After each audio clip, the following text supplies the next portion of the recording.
Psalm 92. Psalm 92. And the main reason why I'm reading this psalm is because of the inscription ahead of the psalm.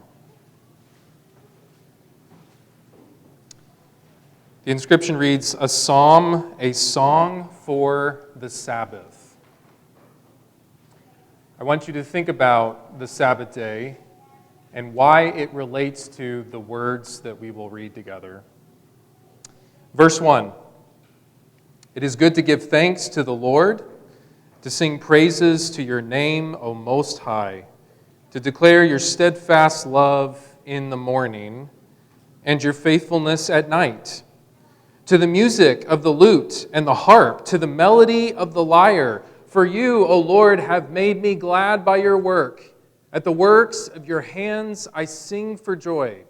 How great are your works, O Lord! Your thoughts are very deep. The stupid man cannot know, the fool cannot understand this. That though the wicked sprout like grass and all evildoers flourish, they are doomed to destruction forever. But you, O Lord, are on high forever. For behold, your enemies, O Lord, for behold, your enemies shall perish. All evildoers shall be scattered. But you have exalted my horn like that of the wild ox. You have poured over me fresh oil. My eyes have seen the downfall of my enemies. My ears have heard the doom of my evil assailants. The righteous flourish like the palm tree and grow like a cedar in Lebanon. They are planted in the house of the Lord. They flourish in the courts of our God. They still bear fruit in old age. They are ever full of sap and green, to declare that the Lord is upright. He is my rock, and there is no unrighteousness in him." And with that, you can turn back to the New Testament, to Matthew 12, to the reading that Josh just led us through a moment ago. Jesus emphatically teaches us here, as he began to teach us at the end of chapter 11 when he said, "Come to me if you're weary and you're heavy laden and you've got a yoke that doesn't fit on your shoulders, because I can give you a yoke and a burden that is suited for your life. I can give you rest." That discussion continues on into chapter 12 with the stories that Josh just read for us here in 1 through 21. We're invited to think about how Jesus is the Sabbath fulfilled in human flesh. And because he is, if we go to him, then we can have, through that connection, the refreshment that our soul yearns for, that we will never have if we approach God in a pharisaical kind of way. So let's be challenged this morning, and let's first walk through the grain fields with Jesus' disciples in this first story in 1 through 8, and think first about the day that this story takes place in. I want you to think about what the Sabbath was. We're going to spend a little time unpacking this idea because it's worth doing. The Sabbath for the Jews was about remembering two things in particular. In fact, when you go to the law and you go to Exodus 20, that is the language of the text. Remember the Sabbath day to keep it holy. And so it baked into the very heart of the law of Moses in the Ten Commandments was this idea that I have made the universe and you in it. And so you are to think about me as a creator. It's really interesting in Exodus 20, when you look at the Ten Commandments, not all of them have clarification sections. Not all of them have elaborations. For example, you shall not commit murder, period, moving on to the next one. But with the Sabbath command, in 8 through 11 of Exodus 20, there is this long explanation, at least long for that part of the Scriptures, about what the Sabbath was supposed to mean. The word Sabbath literally means stop. Stop. cease, rest. That's what it means. Shabbat in the Hebrew. And so in the Jewish calendar, every single week was supposed to be a reenactment of God's creative work in the cosmos and the seventh day in Genesis on which He stopped His creative work. In fact, when you go back to Genesis 1, the seventh day is very unique because the seventh day, have you ever noticed that it is the only day of creation in which there is not a description of an evening and a morning? All 6 days end with that except for the seventh day. And so that's a day that seems to go on indefinitely without brackets attached to it. Also, the seventh day is the only day that God actually blesses. Prior to that, in the creation story, He blesses the fish, He blesses some animals, He blesses the birds, He blesses humans. But on the seventh day, He blesses the day itself. And so the idea of God's blessings, God's favor, God's protection, God's smile is linked up to completion. In Deuteronomy 5, the other scripture up there on the screen, God adds another layer of meaning to the Sabbath day of what you are to remember on that day, and that is the Exodus story. You'll remember that you used to be slaves, and I brought you out with a mighty hand and an outstretched arm. I wasn't lackadaisical when it came to you when that Pharaoh was oppressing you. I took you out with great energy and skill and activity. You are to remember that. You ever thought about what this would have been like on a weekly basis if you are an average Israelite family? Let's say that you're living during the time of the kings. You're living in a border town next to the Philistine territory. They live over the next hill. And let's say on a given week, there are a lot of stressful things that happen to you. Like on Tuesday, you find out that there's going to be another war with those people right over the next hill. And that you're going to have to figure out a way to get your family to a safe place. You're going to have to figure out what you're going to do as you go out to battle and you fight those people again. On Thursday, let's say that you're having a really bad week because let's just say that you wake up in the morning, Thursday morning, and you go out to your field and you find that a storm has passed through during the night, hail has fallen, and now your crops are in trouble. They are not growing like they're supposed to grow. You got to figure that out. Let's say on Friday morning, your kid wakes up sick, and you can't take him to Carl Hospital. You can't let him have a blood test. You can't put him in a machine and run some diagnostics and look inside of his body. He's just got a really bad fever. He's sweating, and he's on his bed, and he can't move. How are you going to handle that as a parent? And then the Sabbath day comes. In any given week, after you've been experiencing various stressful situations, and the kind of week that I just described is probably not the average Israelite week, but how important would it be to gather at the end of the 7-day period with family and friends and recite and sing passages like Psalm 92. Did you notice in Psalm 92 there's a description of I'm going to sing in the morning, I'm going to sing in the evening, and we're going to have instruments gathered together, and we're going to make this a shindig. I imagine these communities doing that together. Families with other families and friends at the end of a long week to remember that we are not alone. We're not alone. You know, if you think that we have problems with $5 gas, I want you to just imagine what it would have been like to live on a knife's edge in the ancient world,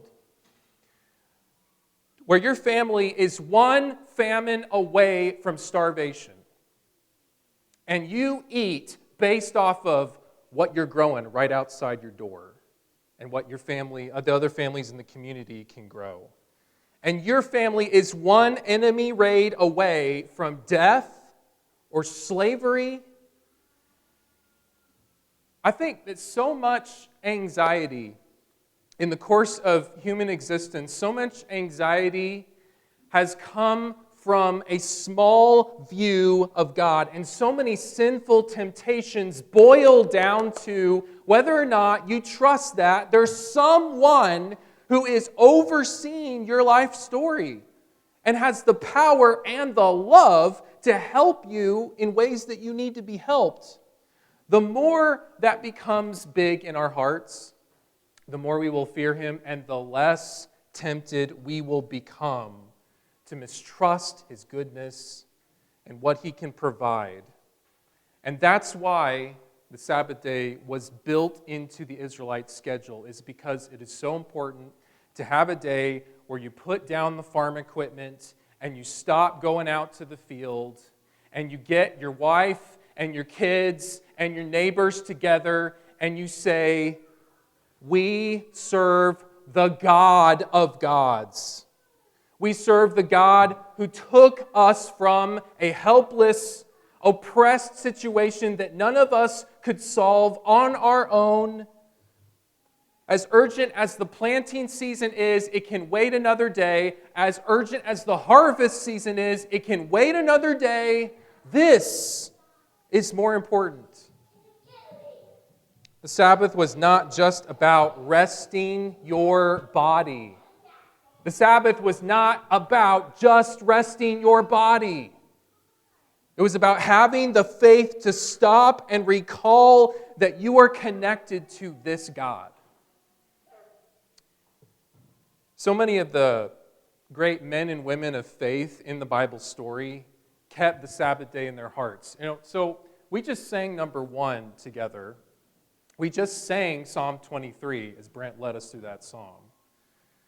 Have you ever thought about how strange Psalm 23 is when you compare it to what David's life actually looked like? The Lord is my shepherd, I shall not want. In other words, I shall not be in need of anything. When you read David's storyline, was he in need of a lot of different things? Did he have beautiful days at the beach every day? Was he relaxed? Was he comfortable? Was he always lacking stress? No, stress defined his life. Stress defined his life. How would you like to spend years running away from your father-in-law, who would like nothing more than to drive his spear straight through your heart, and tried to do that very thing on numerous occasions? How would you like your wife, for whom you paid the bride price of 200 foreskins of Philistines? So thankful that Andy did not make me do that for Jenny. David did that for Michael. How would you like your wife then, after you run for your life away from your father-in-law, to have your wife be given away to some other man to live as his wife? How would you feel about that? How would you feel when your closest friend gets killed in battle with the Philistines, and then your closest friend's body gets fastened to a wall, the wall of Bethshan, for all the Philistines in the area to see and to revel in? He's eventually taken off the wall and buried, but you go through that if you're David. If you're David, your own son grows up to hate you, to hate your impotent weakness when it came to his own sister. And that son ends up leading a rebellion against you to try to kill you and take your throne. And that son takes all your concubines out to the roof of your palace and sleeps with them all in broad daylight in front of all Israel as a way of saying, I'm burning my bridges with Dad. And yet David says, He makes me lie down in green pastures. He leads me beside the still waters. He restores my soul. How could David say those things with a straight face and not be lying? Could you say that? If you had the kind of life that David had? No, David is not delusional. David can say that because he's looking at his life through a spiritual lens, through a lens of Sabbath rest. David had rest in his soul because he understood who he served. You know, the stresses that we have are definitely not as dire, usually, or dramatic as David's was, but we need the same reminders that he and the Israelites did, because some of us right now are going through jobs that are running us ragged. Some of us right now here in this group are dealing with the pain of grief on us and our loved ones. Some of us are concerned not just about our physical health or spiritual health, but the physical and spiritual health of those that we care about, either here or somewhere else. We've got stresses here. And so all of us need the constant reminder that we serve the Creator and the Liberator, because all of us are tempted to fall into a mindset of, I will have rest, I will have Sabbath, I will have stopping and ceasing when I have achieved more of my goals, when my circumstances become different in the future, then I will have rest. I'll have rest after I become more organized and more efficient, and I can do 40 things in my day instead of 20 things in my day. But you know the reality of schedules and to-do lists. It's like playing whack-a-mole. There's always more to do. You're never going to get to the end of it. Well, I can rest after I don't have to spend so much time caring for my kids, my parents, this person over here. But the reality is, you're always, as a Christian, going to need to take care of somebody. If you're not doing that, you are not living as a Christian as you should. Whether that's a blood relative or not. Well, I can rest after I reach retirement age. When I can travel, when I can sit in a chase chair on the beach and sip some lemonade under a nice umbrella. Well, you're probably not going to be able to travel every week, much as we fantasize about that. Well, I can rest after I've gone to enough doctors and I've taken enough pills to make me feel better in my body. Well, pills and doctors have their place, and I'm thankful for the medical system that we have in 21st century America. But you will not be able to medicate yourself into a better spiritual condition. That only comes through giving your heart to the great physician who alone has the power to refresh you in your deepest places. I think I'm on very firm biblical footing when I say that regardless of how crazy or how discouraging or how hard your life is or will become, that you can and you should have rest in your hearts and say what David was able to say in Psalm 23 at any moment of your existence. Even if they're about to throw you to the lions or boil you in oil or do something to you or something is coming from your life, you are a blessed person. And if you don't have rest right now,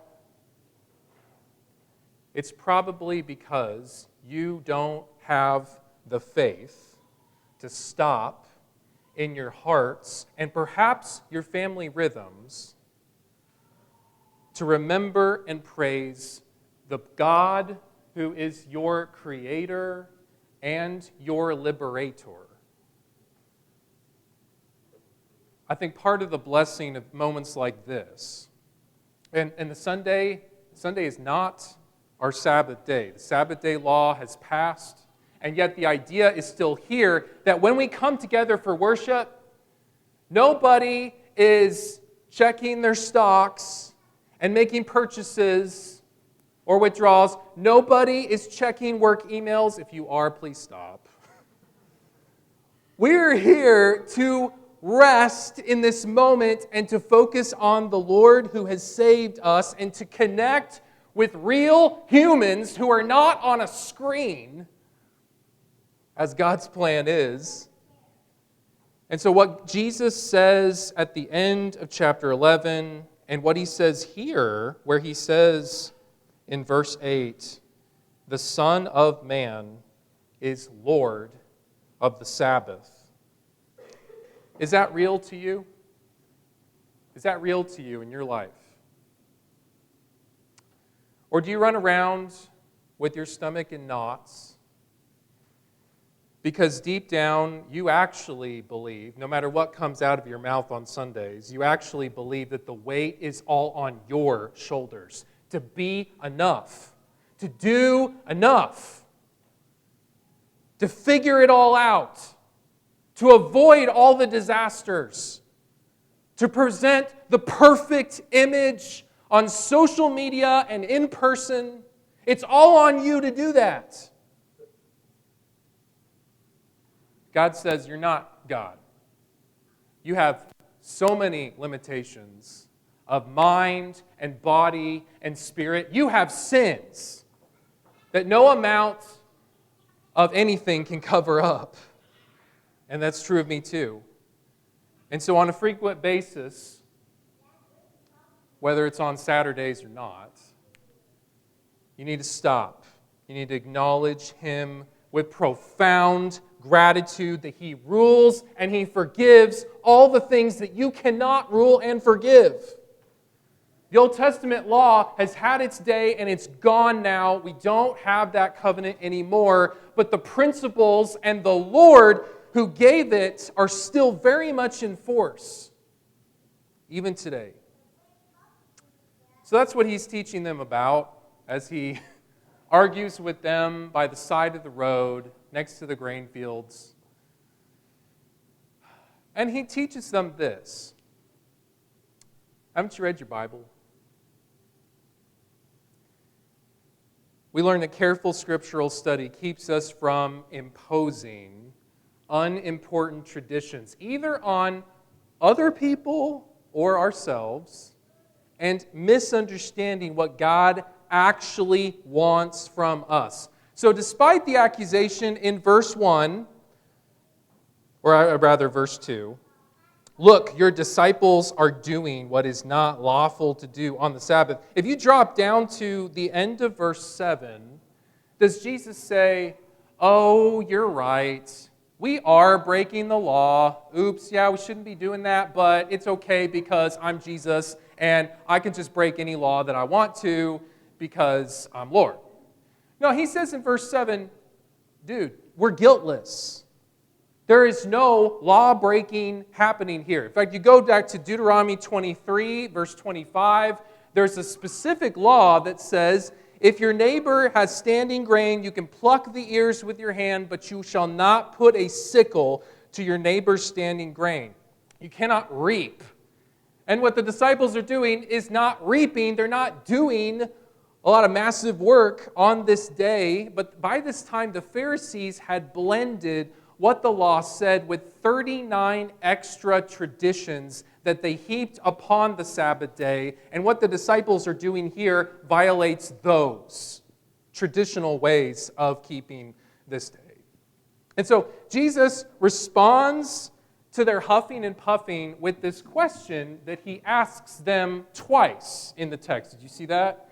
He's also going to ask it 2 more times in the Gospel of Matthew. a little bit later on, have you not read? Haven't you guys put two and two together yet? Haven't you ever read about what David did when he was on the run from Saul and he came to the priest at Nob? Don't you guys know about how the priests still serve on the Sabbath day and are yet guiltless? So what he's saying here is you're foolishly trying to hamper the workers of rest that you ought to be supporting. And you're doing that because you don't know your Bible well enough. I think he's hitting them on two fronts. I think he's calling out their hypocrisy with the David story and saying, look, David actually did break the law. That bread, specifically in the law, was only for the priests. They gave some to him. He ate it. That was breaking the law. But you guys seem to give David a pass. And you won't give us a pass? We're not breaking the law? That seems hypocritical. But also, with the priests, it might look like they're breaking the law, but their work to bring rest to other people as they intercede for them with God is what the Sabbath was made for. It's right in line with God's intentions for that day. I want you to imagine being the Pharisees in this story. I don't know how old they were, but we know how old Jesus was. He's a young guy in his early 30s, younger than me. And he is schooling them on, haven't you ever read these stories before? If you were the Pharisees, how would you have handled that kind of situation? I've been on both sides of this story. I've been the one to look at another Christian and say, have you not read? And sometimes those Christians don't handle that very well. But I've also been on the flip side where another Christian is coming to me and saying, Nathan, have you not read? And sometimes I have not handled that very well.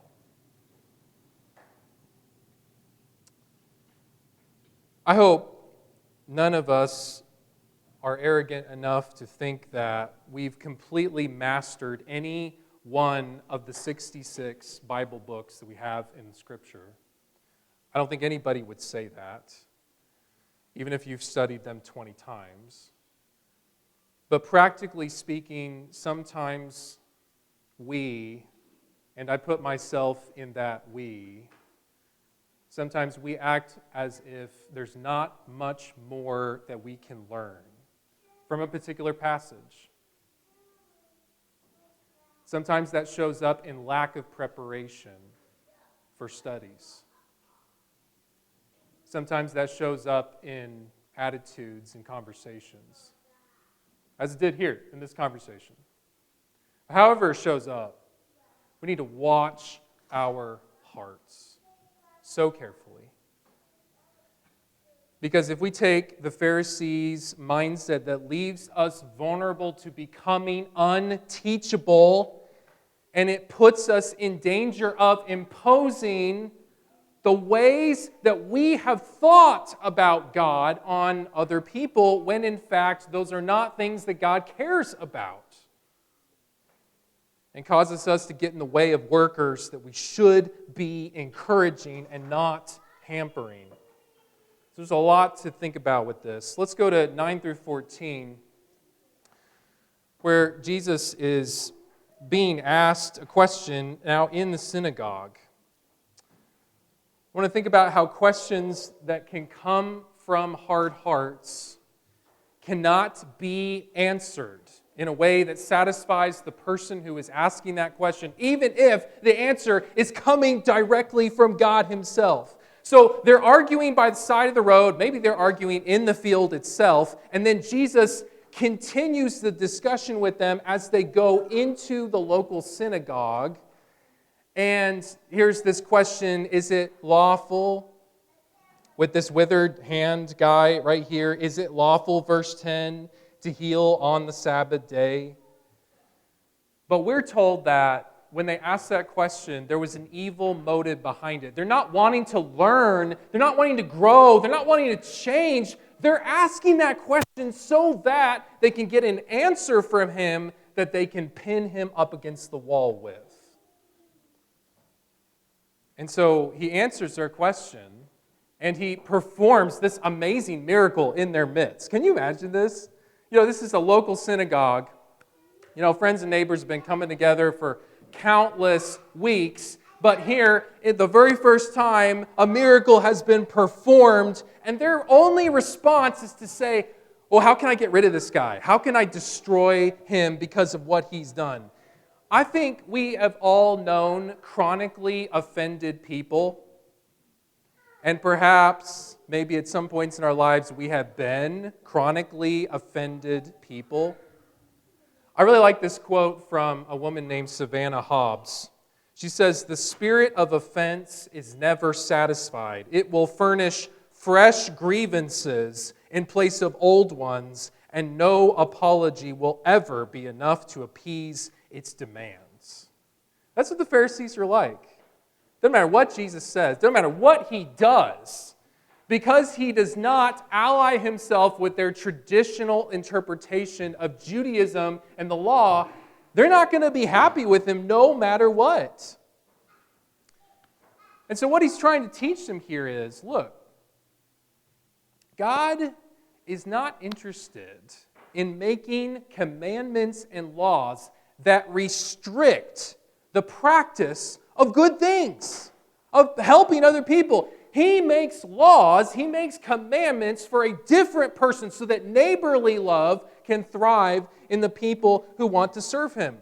This really reminds me of the Galatians discussion that Paul takes people with the fruit of the Spirit. Do you remember what he says after he gives the list of love, joy, peace, patience, kindness, faithfulness, self-control, etc.? Do you remember how he says, against such things there is no law? I think Jesus is making a similar point here. If you're in range of someone else who needs the help that you have the power to provide, God is not going to discourage you from doing that. Notice here, is this a medical emergency? This guy with the withered hand? I mean, is he flopping on the floor with an aneurysm? I don't think so. He's got a withered hand. He's had a withered hand probably for many, many weeks, if not his life. I don't know how long he's had this, but he's doing okay. He's able to live and survive. But Jesus is there right beside him. He has the power to heal him and to help him, so he does. This wasn't a violation of the Sabbath day. This event is right in line with why the Sabbath was created, to bring rest to guys like this. This next section, from 15 through 21, gives some background, historical, prophetic context to this. So notice in verse 15, Jesus is not oblivious. They have made it very clear that they don't want him. They don't want him in their town. They don't want him healing people on this day. And so what does he do? He's aware of what they're discussing. They want to kill him, destroy him, verse 14. And so he withdrew from there. Jesus is going to withdraw from people who oppose his work among them. And you don't just see that here. When you go to chapter 15 and you go to chapter 16, you're going to have a similar thing. So 15:21, Jesus, after arguing with scribes, Pharisees, he went away from there, withdrew to the district of the Gentiles, Tyre and Sidon. Chapter 16, verse 4, an evil and adulterous generation seeks for a sign, but no sign will be given into it except the sign of Jonah. That's going to be its own sermon. So he left them and departed. And here in 12:14, he does the same thing. We need to seek the Lord while he may be found, because he's not always going to be able to be found if we resist him. He takes his presence away from individuals, from nations, from congregations that do not want him. that do not listen to his attempts to move them to greater holiness. And you can look at Revelation for what Jesus says to the 7 churches. Some of them he says, you are in dire danger of losing your candlestick. My spirit is with you. I've got some people there who aren't dead, like to Sardis, but you're in danger of losing your ability to be a congregation for me. But on the other hand, notice verse 15 doesn't just say he withdrew. It also says that some people chased after him. Did you see that? Many followed him. Maybe from that very same synagogue where they saw the miracle, but they didn't have the hang-ups that the Pharisees did. Many followed him, and he healed them all and gave his customary command, don't talk about this to other people. Draw near to God, and he will draw near to you. He's happy to help those who chase him because they have the faith that leads to miracles. I want to think about the Isaiah quote that's embedded in the text. So this is an Isaiah passage that I previously preached on before as I preached on the servant songs of Isaiah. I want you to notice the beautiful description of Jesus as he's called the servant of God here. On the one hand, Isaiah says the Messiah is going to be really, really quiet. He's not going to be a maniac who's yelling out in the streets. He's going to be gentle. He's going to be so gentle, in fact, that when he comes across a little smoldering wick that is just seconds away from completely being put out, he's going to foster it. He's going to nurture it. He's going to be gentle with it. And the same thing goes for a bruised reed, just about the flimsiest thing that you could ever come across, something that's already broken. He's not going to destroy it. That's what Jesus is going to be like with people. He's going to know how to handle the most bruised and the most fragile of us who desperately need help. He's going to provide it. But also, verse 18, what else is he going to be like? He's going to be a proclaimer of his message. He's going to talk about justice in verse 18, and then also in verse 20. He's going to bring justice, righteousness, the way things should be. He's going to bring that. No matter how many Pharisees or Sadducees or scribes or elders or Pilates or anybody else gets in his way, he's going to push straight through them, and he's going to bring it. Notice to whom? At the end of verse 18 and in verse 21, he's going to bring it to the Gentiles. He's going to bring it to the unexpected, unwanted, how could you give it to them kind of people, because those are the people who are going to accept it. And in his name, the Gentiles will hope. Whose name do you hope in?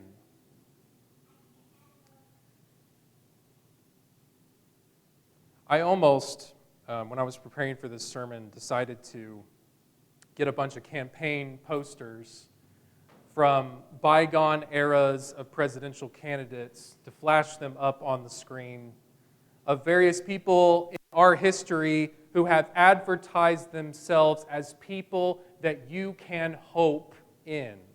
In fact, one recent president actually used the word hope as his campaign slogan. I think you know who I'm talking about. And that was on all the posters with his face attached to it. But not just on the Democratic side. Republicans have been doing the same thing. Before our current president said, "Make America great again," with his name attached to it, Mr. Reagan said the same thing. That was his slogan as well. Any big leader who has come down the pike has said, you can trust me. And yet, what Jesus says in verse 21 is, no, you hope in my name. I think gentleness and relentlessness are rare combinations in humans. But the only people you're going to see those two in at the same time are people who walk with the one who had those two things in his heart. The one who brings rest. The one who is rest, personified in human flesh. And so the rest that we're going to find is not when everything's going well in my life and all the ducks are in the row and I get a big fat rebate on my taxes and it rains and it waters my lawn and everything's going swimmingly. No, my rest is in my relationship with Jesus Christ. Since Jesus is the Sabbath, we find our refreshment in our connection to Him. And so, if your connection is on the rocks with this Jesus, or it is non-existent, if it hasn't started yet, this is the time to think about that. His arms are open to you even right now, but you have to come. He's not going to force himself on you. He's not that kind of Lord. He's a Lord who says, I'm going that way, and I would welcome you on the road beside me if you want to come. And so my job, fortunately, is not to save you, but to point the way to the one who's walking down the road. I'm going. I think a lot of you are going.